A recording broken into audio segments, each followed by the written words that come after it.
Hey everyone, it's me, Luiz Estrela from Nintendo Everything, and today I'm not alone here for the first time. I'm here with Dennis, who's also from Nintendo Everything.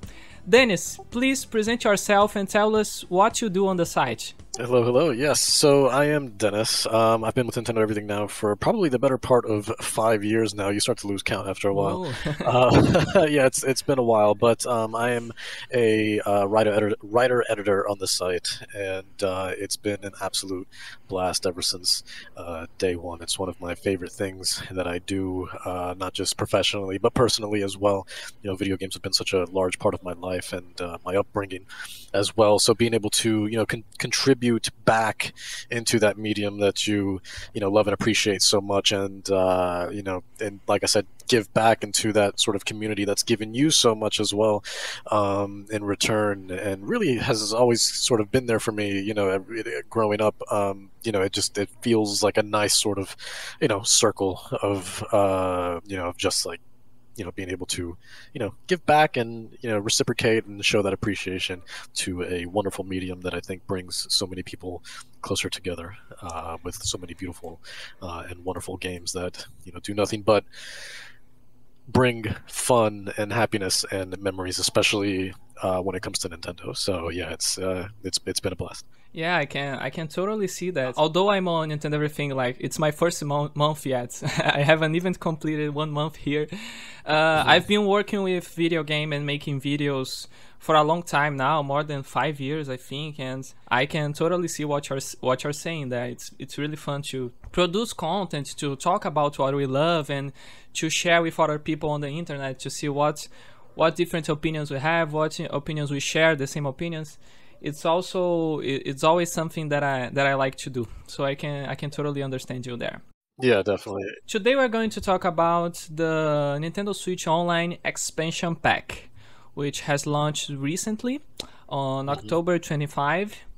And in general, the public has not been very generous to it. The reception has not been very good. Since the announcement of the price, the topic has been very polemic, with a lot of people discussing if the price if it's really a fair price, if That's what Nintendo is offering here is really up to what they are asking for. And now that the service has finally launched, people are finding other problems on the service.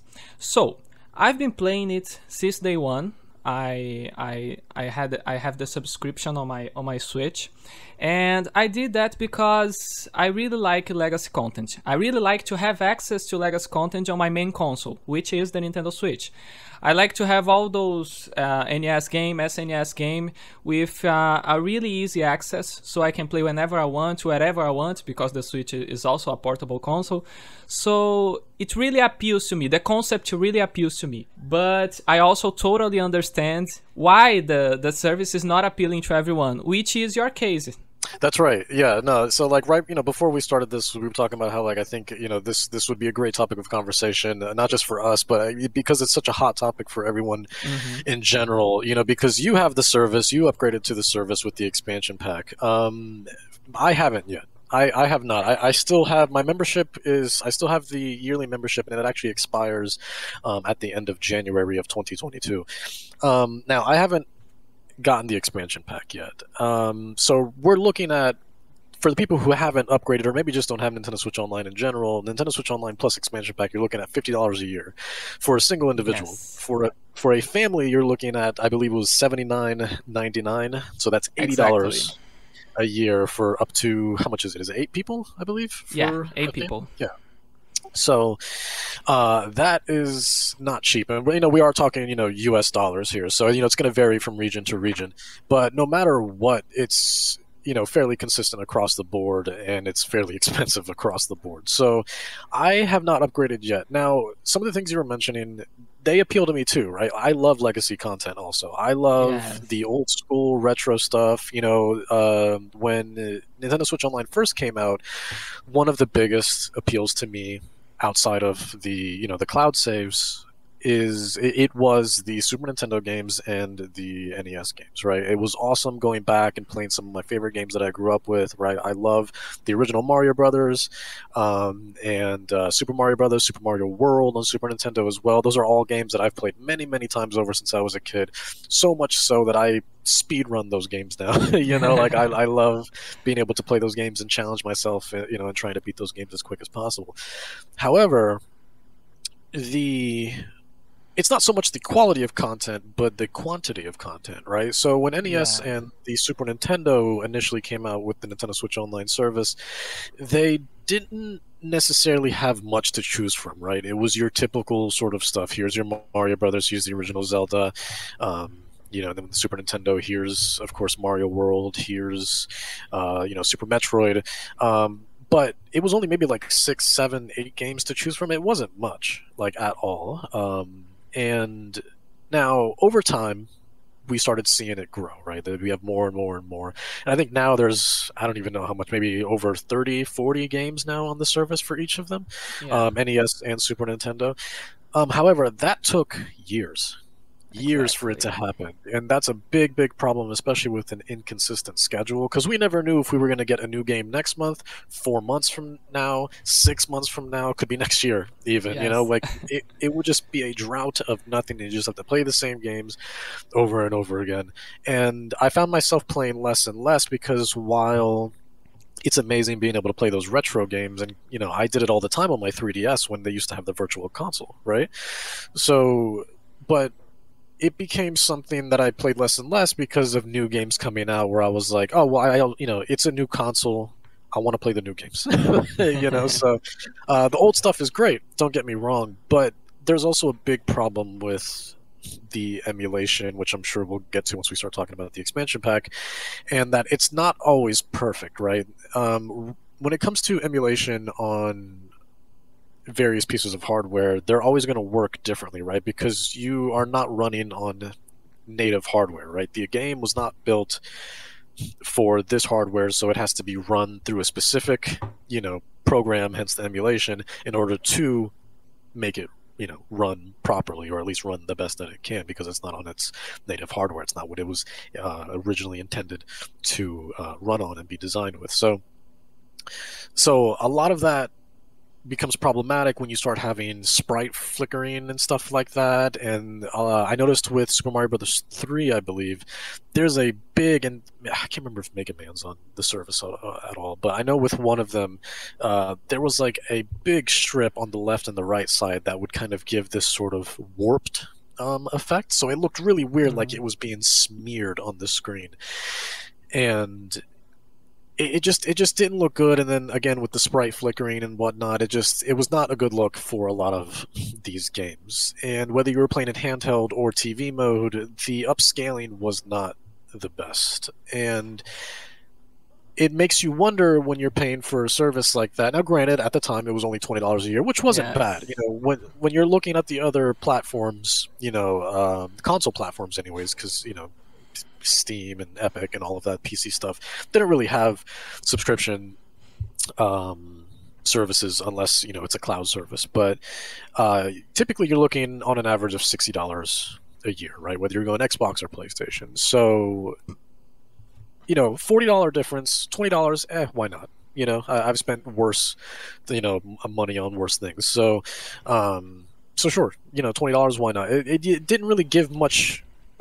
It didn't really feel as, I guess, as shady or as detrimental to the wallet as some other services. So $20, sure, why not? I get these great retro games as well as the cloud saving services. But now, as the years have gone by, that's strictly what I feel like I'm paying for now, which is just the cloud saving services. Because I have multiple Switches, right? And it is really nice when it comes to digital content, anyways, being able to seamlessly pick up where you left off. I can play on my TV on my regular Switch, but then if I have to go somewhere, I'll bring my Switch Lite with me and then pick up where I left off, Yeah. on my Switch Lite. And it's really, really nice.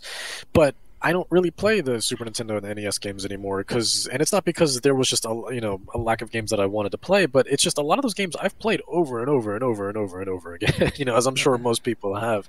So it just became something that was more of an afterthought where it's like, yeah, it's nice that it's there, but I don't know, a lot of these games I've either played already or I have no real incentive to go back to, or I don't know. I just wish there was more, I guess, content drops to kind of keep the momentum and the excitement there. Similar to, another service, which I'm sure we'll touch up on many, which is Xbox Game Pass, where monthly, Yeah. they're giving a new series of games every time. Now, sure, games are coming in, games are coming out. No difference from Netflix or Hulu or Prime, whatever.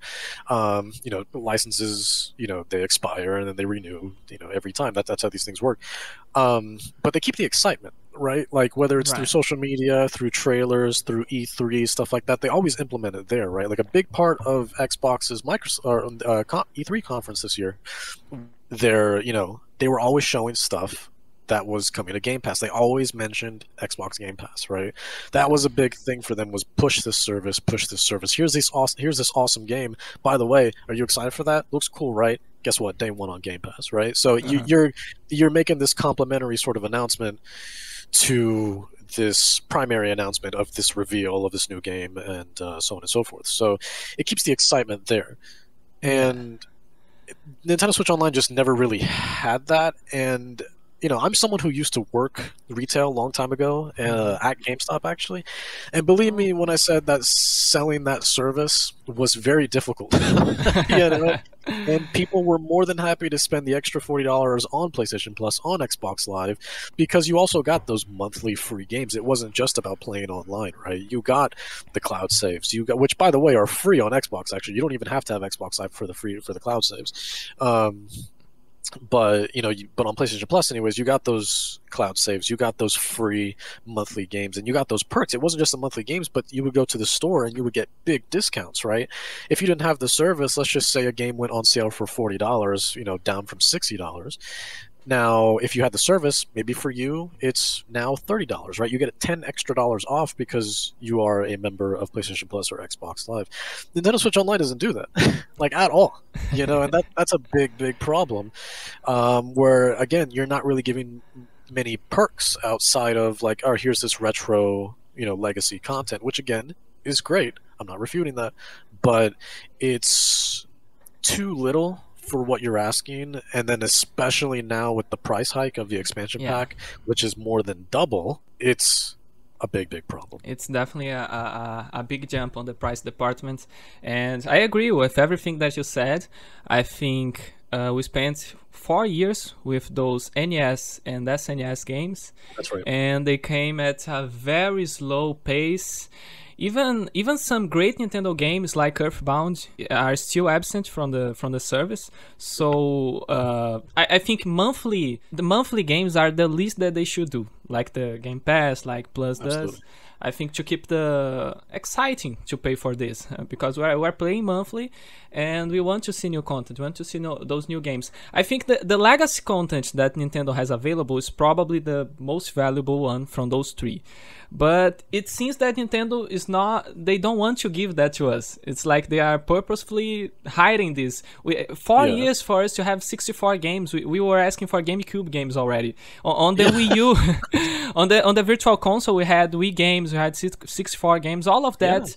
Yeah. And the Switch has already 4 years, and now we are receiving 64 games on a subscription package that, like you said, costs more than double of what we were Yeah. paying, and we have 9 games, I think, for the moment. They Yeah. announced that more games are coming, but they don't say the pace, if it's monthly, if it's not. It's when they want, the game will be there.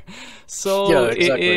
it's really, we are making a commitment to pay those servers, but it's not guaranteed that we will receive exactly what we want. Yeah, especially what you were mentioning with the few games right now on Nintendo 64. Anyways, I actually have the list here. So the games are Super Mario 64, Mario Kart 64, Star Fox 64, Yoshi's Story, Legend of Zelda: Ocarina of Time, Covert Operations, Mario Tennis, Dr. Mario 64, and Sin and Punishment. So those are the only games right now on Nintendo 64. And my biggest sort of problem with this list right now isn't so much the fact that it's small.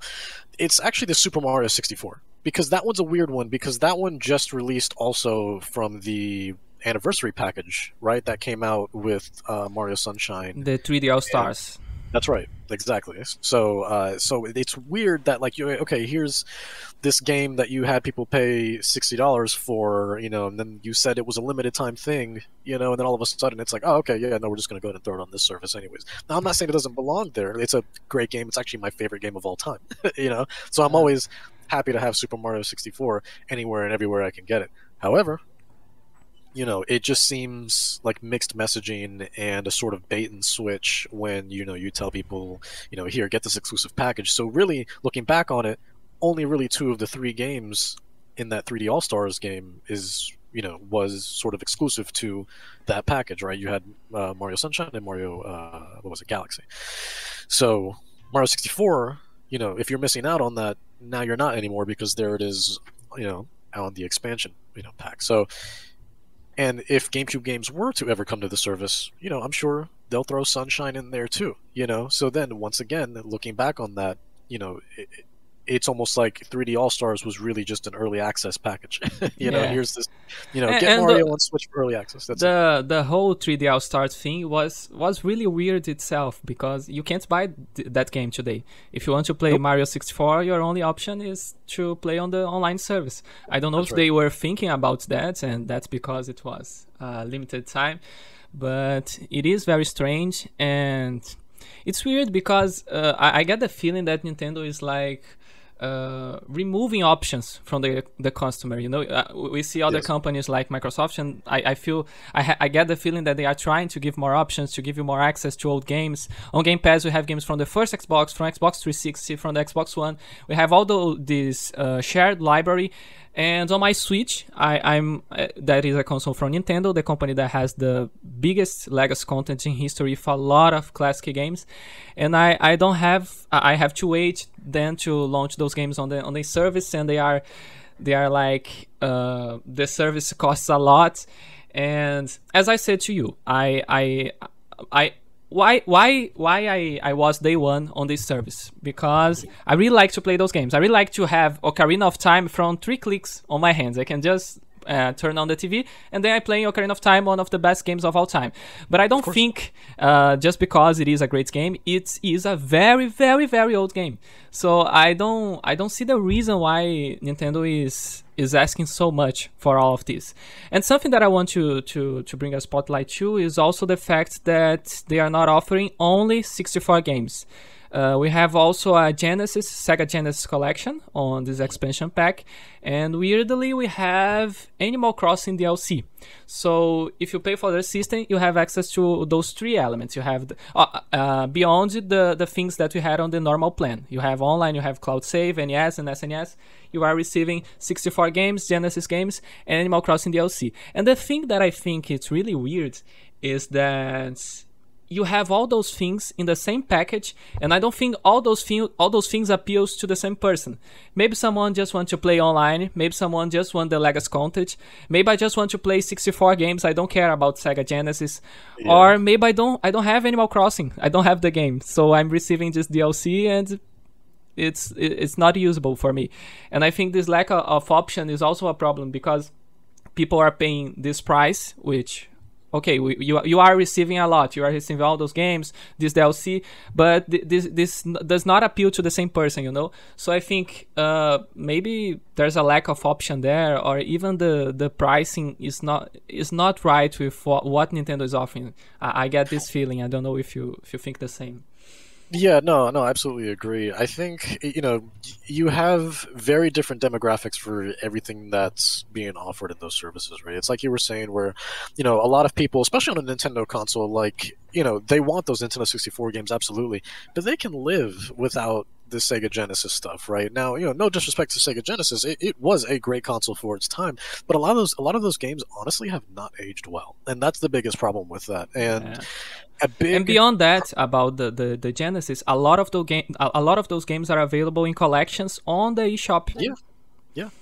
Absolutely, absolutely. Which probably would be cheaper, and you get a lot more games too. Yeah. With those collections, and they go on sale all the time. Also, so it would just be cheaper to just buy that than even get the expansion pass, and and you would get probably triple the amount of games, if I'm not mistaken. So, but a big portion of this price hike, from what I've seen, circulating the internet, I haven't had any like sources come to me personally about this, but a big sort of everything's kind of pointing to the price hike being so big because of the Sega Genesis portion of the service, right? Where it's a lot of licenses that they have to go through, not only Sega, but you also have games from Capcom and Konami on there as Yeah. well, right? So that's where a lot of, where a big portion of that price hike comes from. I think if you had just given people Nintendo 64 games, that's fine, that's one thing, but also included what people have been asking for, like you said, either GameCube games, but even if not GameCube games, even if we just went up right before that and we just got Game Boy and Game Boy Color games instead, Yeah. people would be more than happy with that,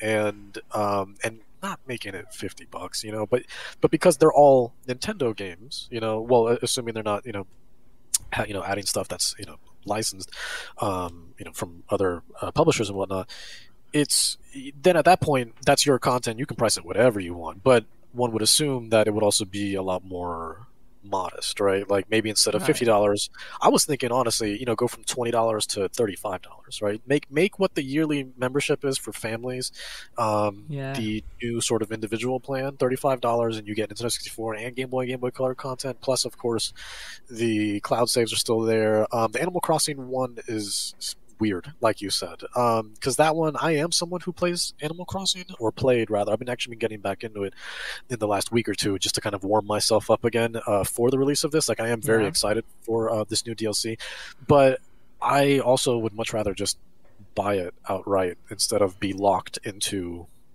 the membership plan. Reason being is Exactly. because, as they've said, once your membership sort of expires, you don't really have access to it anymore, and then it's like, okay, well, now my game's all sort of weird because It's I a can't strange do. deal.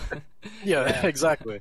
And like you said, it's not going to appeal to everyone either, because a lot of people, even if they were playing Animal Crossing, they're not playing it anymore. Yeah. It's a year's past now at this point, and Animal Crossing is a game that does last years. However, this one's Animal Crossing New Horizons has been weird compared to New Leaf, because New Leaf had consistent updates and they were all fairly major, and it was for years and years and years. If I'm not mistaken, 3 or 4 years of just content updates that were fairly frequent. New Horizons, on the other hand, has been infrequent, and New Horizons, I think, released last March. I think March of 2020, like right when the pandemic hit. Yeah. And here we are, a year and a half later, and they've said this is the last major content update. Only a year and a half, if that, after the game has come out, versus New Leaf, which got consistent updates for years and years and years. So, you know, how motivated are people really to kind of come back to a game that, with DLC that has content that should have been there to begin with? Because when you ask a lot of New Leaf players, and I don't know anyone who's played New Leaf less than a couple hundred hours, and they'll tell you, like, they took a lot of stuff out for New Yeah. Horizons. For as great as New Horizons was, and I loved it. I mean, that was my life for a couple of months. They took a lot of stuff out from New Leaf, and now they're bringing a lot of this stuff back, but through paid DLC, and it's like, I don't know, it feels sort of anti-consumer, and you're starting to see this trend within games in general, where it's like, okay, here's a new game that's going to come out, we're going to significantly reduce the content, only to add it later down the line as paid content in order to keep things, you know, make it seem fresh, even though even though it's existed before. I think I always think back to Street Fighter V when that came out on PlayStation 4, right? And Street Right. Fighter V, if I remember correctly, only had just a few characters, and a lot of people from the roster were missing. Big names too, right? Big names. And people were like, well, where are a majority of these characters? And then they started coming out with, then they all ended up coming back at one point or another. Now the roster is huge, especially with crossovers and whatnot. But that's stuff that you always had to pay for. These character passes, which they have 5 or 6 of at this point, it's crazy. It's crazy. Yeah. Imagine if Smash Brothers did something like that. That people would be very confused. If Yeah. people, if they took out Bowser and Peach, and then Sakurai was just like, oh yeah, no, they're coming back. They're $5 a piece. It's like, what? But they've always been there. Why would you do that? Like, that doesn't make any sense. Yeah. So it's it definitely brings up a topic of conversation about the trend in games of taking away content only to bring it back as paid content and sort of giving it a new sort of quote unquote flavor just to make it seem fresh enough that it is new content once again, even though it's not. Yeah, exactly. I think that's a topic that I have a lot of opinions about too, because Nintendo has done that a lot since the Wii U era. We saw that in Mario Tennis Aces, the recent Mario Golf. Yeah. I think Splatoon does something similar. But the thing is, I think with some games it works, with some others it not. In some cases. Talking about Animal Crossing New Horizons, I thought that Nintendo would, because the game has sold a lot of units. Like, I think Nintendo was really surprised with the numbers. If I'm not mistaken, it sold more than 30 millions. So right. It was really crazy. Like, it was getting close to Mario Kart 8, which is another monster. And so I thought that Nintendo would keep giving updates to the game like for at least 2 years, So I just like you, I was surprised to see that they had stopped it there with this new DLC. And yeah, the whole situation, these recently Nintendo decisions have been really strange since at least I think the Super Mario 3D All Stars situation. We saw we always get a good announcement, but there's always a little problem. There's always something that makes it less exciting, And I think the same here, because we were waiting a long time for 64 games. That was the first reaction when we saw the Nintendo Direct, when they say, we are having 64 games, Genesis games, you pay a little more. So, okay. We thought something like $10 plus, something like that. And then when they revealed the price, it was it was really surprising to see that how long. And you said about the thing that people are saying, that it probably is Sega's fault, like to put Genesis there, Nintendo had to pay a lot. And although I see how it could be that, I don't see, because we have Game Pass with a lot of third party, and they are not offering old games. They are offering like new games, like games that have launched recently, So yeah. I don't see if the third party can cost that much, Sega Genesis games that, as we talked about, are available in other collection and all of that. Sometimes I just get the feeling that Nintendo values a lot they own legacy content, They are afraid that if they make all those games available, all GameCube's game available, all 64 games available, those games will low in price, and they want to have all this legacy content in the same thing that they do with their own games. Nintendo doesn't usually lower their prices. If you go buy Breath of the Wild, which is a 4-year-old game, if you go to the eShop, it still is $60. Yep. So I think Nintendo has this kind of decision to always keep the price, the value of their games in a high point, And I think they have the same logic to legacy content. So we have those 64 games, but we'll give them in a very slow pace. Then because they showed them footage of Majora's Mask, of F-Zero X. Why those games are in day one? They are ready. They are there. They just want to hold them back to make, like to say it's not that easy, Yeah. Well, and that's really, I think that's really a problem. I don't see the point to do that. I think they are losing more money, because people would be crazy to buy those games, even if they were in a virtual console format. You buy each one of those games. People would buy GameCube games, Wii games. Oh, absolutely. Absolutely, yeah. Especially if it's something that they could keep forever instead of having to, pay for a service to get through. But yeah, absolutely. I think it goes back to what you were mentioning earlier, where it's just like, I think you're giving people options, but giving people a lack of options also, just because of you're forcing people to pay this one price to give you things that most of that people don't want, And I think if you sort of split everything, I know it would probably confuse the average consumer, but you know what, they're just gonna have to deal with it. But it just have the Nintendo 64 service by itself, for let's say $10 a year. There you go. There's all your 64 games. If you don't even want online, sure, then you don't even need it. If you don't even want the DLC, if you don't want the Sega Genesis, fine. But if you're not gonna have a virtual console, but just don't sort of block people from accessing that content either, because I think if you give people options in that regard, that gives various streams of revenue of like, all right, keep the Switch Online content for $20 a year, and that does come with the NES and Super Nintendo automatically included. But if you want a Nintendo 64 by itself, $10 a year. If you want Sega Genesis by itself, $10 a year. And then for the DLC, Animal Crossing DLC, just don't even include that. Just have that be separate. But just give people options. If they don't want the online, but they just want to play the 64 games or the Genesis games, let them do that. And then just have a difference in price that way, instead of having this all-in-one package that is not very enticing for a lot of people, especially when there's just not much there. And it goes to what you were saying earlier about the various games on Game Pass, where you have stuff from big AAA games down to the smallest of indie games, but then also a lot of legacy and retro content, right? A lot of stuff from 360 and the original Xbox, and a lot of that stuff, even though it is on Game Pass, they actually still give it away through Xbox Live monthly. And the best part about that is that those games that they do give away, the original Xbox game and the 360 games, you actually get to keep those permanently. So even if you lose your subscription, those are yours to keep forever. So again, especially in the case of Xbox Game Pass Ultimate, that's $15 a month, gives you both the PC and console and cloud, xCloud as well, libraries of content that's on that service. And again, your saves are all in the cloud, so you can pick up right where you left off. If I want to play, Forza on my TV, on my Series S or X, I can do that. If I want to jump back into my Xbox One, I can pick up right where I left off. I have to go somewhere. Oh, I'll bring my Razer Kishi with me, and I'll play on my phone, pick up right where I left off over the cloud, and it's awesome.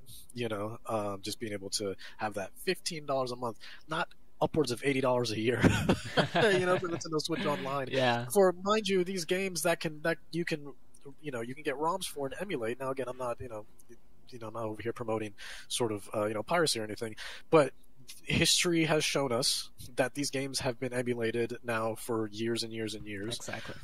And for some odd reason run substantially better. That's the problem. We are paying for a worse service. So it's like, that's a huge deal, because as I said to you, I'm paying because I want to play them on my Switch and to play on emulators and all of that. I know nowadays you can emulate 64 games on your smartphone. Sure. But it's not ideal, I don't like to play that. It's not very comfortable. But it is really shocking to see that the emulation on those fan-made emulators, it's better than what Nintendo is offering, because and that's a topic that I want us to talk more about now. Two things: the quality of emulation and the quality of online play. Because one of the big things having 64 games on the Switch is, of course, the multiplayer. On the NES and the SNES didn't have so many multiplayer focused games. And on 64 we have Mario Kart 64, Star Fox, other games that are coming like F-Zero. So it's a big deal to finally be able to play those games online, and that's also something that you could do via emulators for a long time. But it is a big deal to have all those games playing online on the Switch. And I tried to play Mario Kart 64 with a friend of mine who lives nearby. And of course, just a heads up, I live in Brazil. I don't know if my connection has some relation to that, but from what I see on the internet, many people had the same experience as I had. But it was terrible. Honestly, it was like unplayable. It's really hard to me to say that something is unplayable, but it was unplayable. Like 2 FPS, the game was running really slow.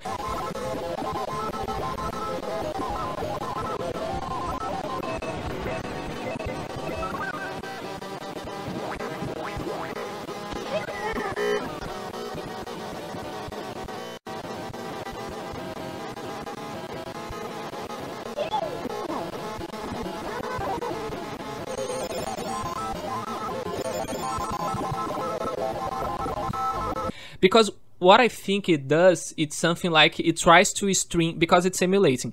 The app tried to stream the same screen for me and the other person we are playing, and it has to be the same screen with the same speed and the same audio. So when the connection becomes unstable, I was playing Wi-Fi, not cable. When the connection was unstable, the game broke. Everything, the connection made the game very slow. The audio was a mess.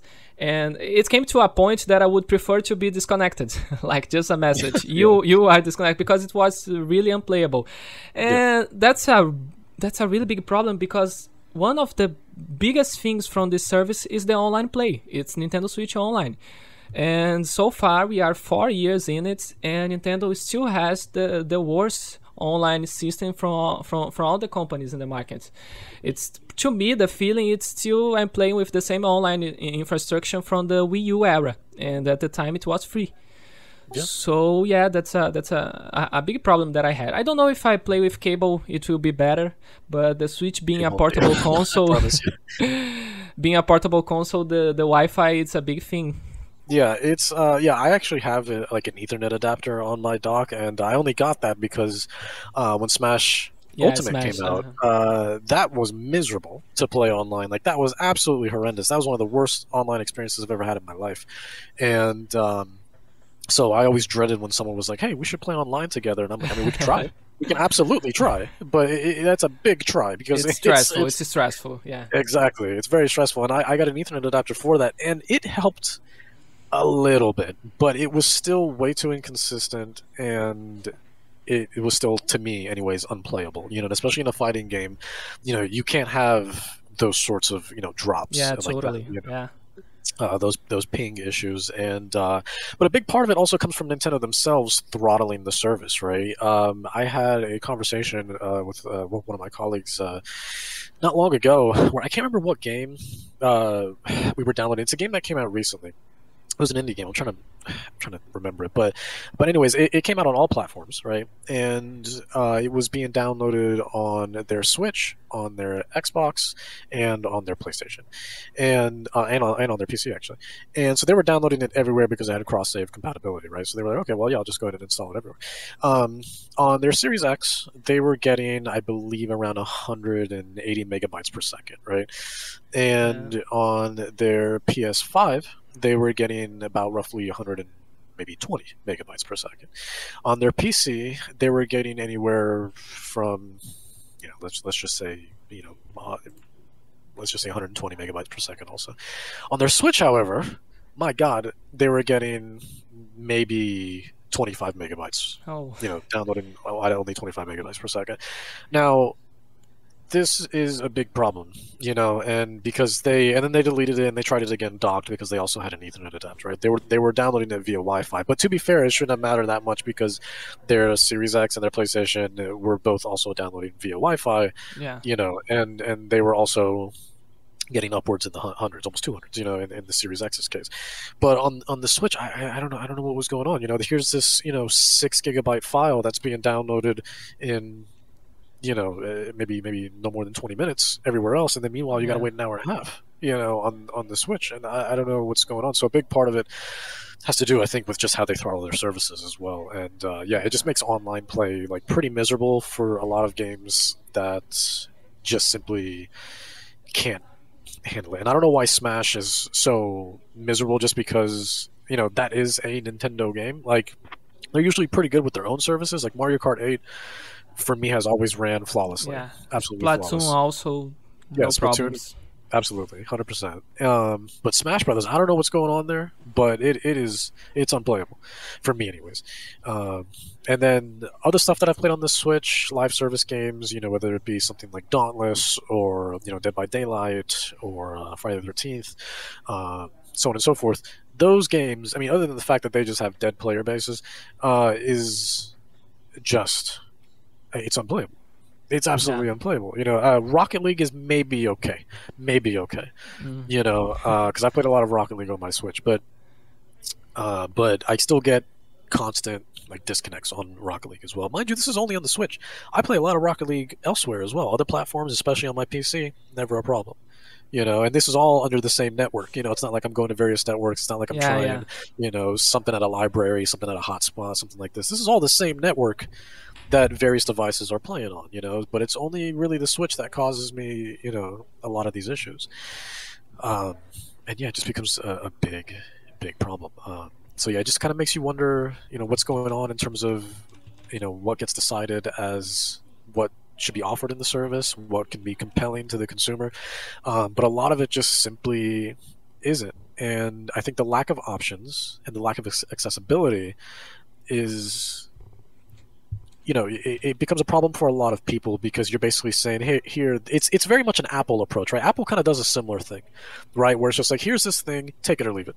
Now the difference being is Apple, I mean, they have billions of devices out there, and they can kind of do whatever they want, just because, unfortunately, they have brainwashed a lot of people, But oh yeah, I just got this iPhone 2 months ago. Is it a new one? Yeah, sure, I'll trade it in. Yeah, why not? I'll get this new one, even though it's the same thing. It's got a couple more lenses on it. A couple it's more the status megapixels. quo to always buy the new iPhone. Exactly. Yeah. I'll spend another. Not so much here in Brazil, but I totally get it, how it is in the US. Yeah. No, but it's absurd how people like do that every year. But it's kind of a similar thing here. But yeah, you kind of understand how that works, though. Yeah.